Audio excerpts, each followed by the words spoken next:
Olá pessoal, tudo bem com vocês? Vamos aqui dar início a mais uma aula de biologia.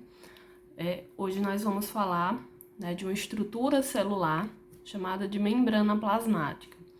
Como a gente já viu, nas outras aulas sobre célula, existem alguns componentes que são comuns a todas as células. Existem alguns que são exclusivos, dependendo do tipo celular, e existem outros que são comuns, que é o caso, por exemplo, da membrana plasmática. Todas as células, sejam elas procariontes ou eucariontes, seja ela célula animal ou célula vegetal, todas vão apresentar uma membrana plasmática. E o que vai ser a membrana?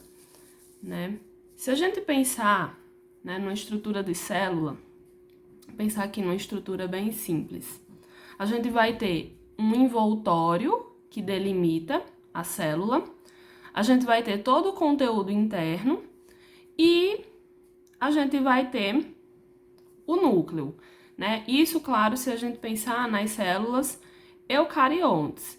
Porque se a gente for pensar na estrutura de célula procarionte, o núcleo ele não vai existir, ele não vai aparecer, Então, o material genético, no caso das células procariontes, ele fica solto, aqui no citoplasma, que é o conteúdo interno.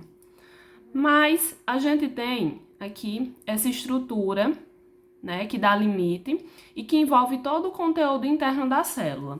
A esse envoltório, nós vamos chamar de membrana plasmática.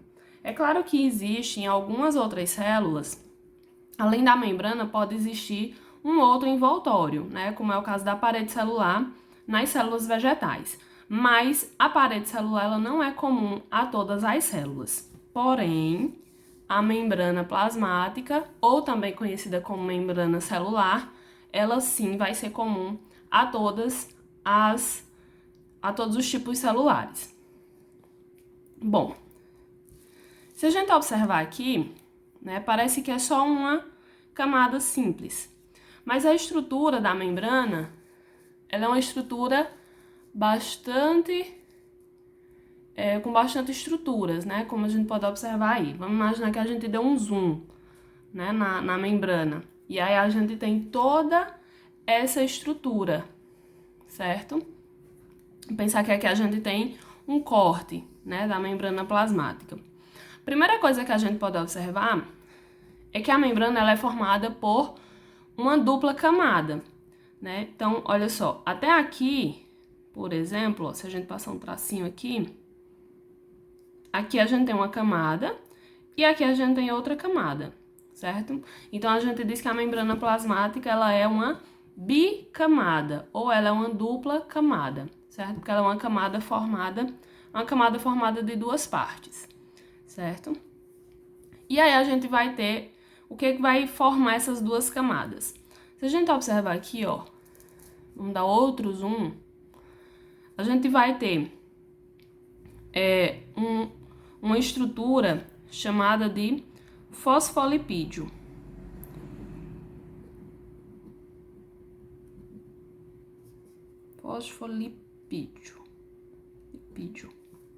Certo? O fosfolipídio ele vai ser formado por uma porção polar, que é essa parte azul, e por uma parte apolar. O que significam essas palavras? Polar, que tem afinidade com água, certo? H2O. Apolar, que não tem afinidade com água, ou seja, ele repele a água. Então, o que a gente consegue observar aqui, Que a parte polar, que é essas bolinhas azuis, olha só, elas ficam para fora. O que isso significa? Significa que uma parte ela fica em contato com a água externa à célula, e a outra parte fica em contato com a água interna da célula. E essa parte aqui, são essas perninhas roxas, que é a parte apolar, elas ficam voltadas umas para as outras, exatamente porque elas não têm afinidade com a água, então elas têm afinidade por elas próprias, ok?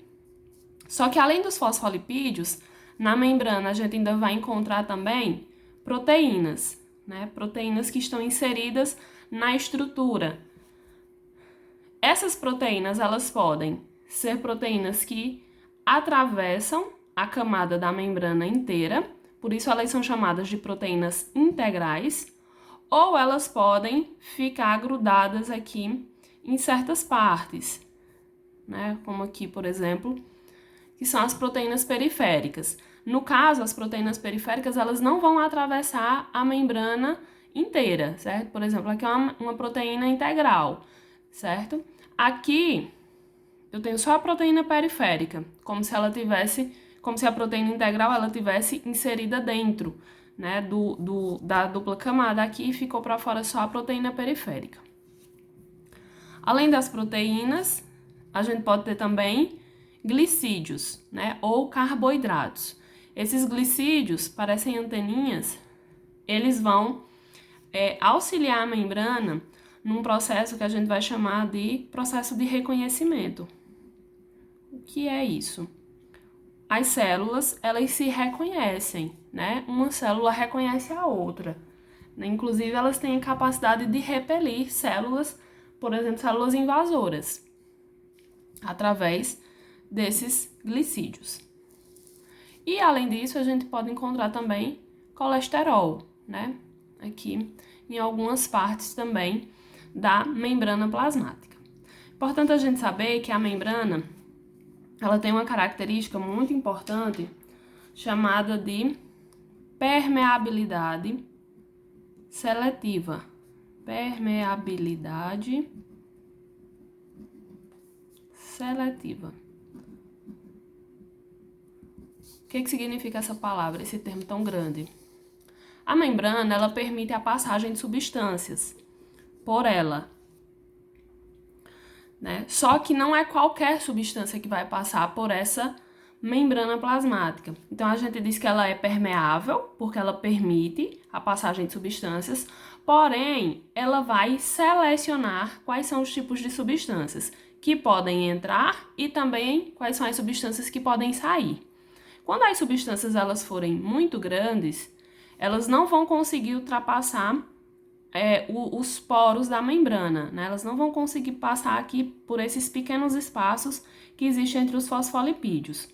Quando isso acontece, né, quando a substância ela é muito grande para passar por esses poros, aí essas substâncias elas podem passar aqui pelas proteínas, certo? Então as proteínas elas podem ter essa função de permitir a entrada e também a saída de determinadas substâncias para dentro ou também para fora da célula, certo?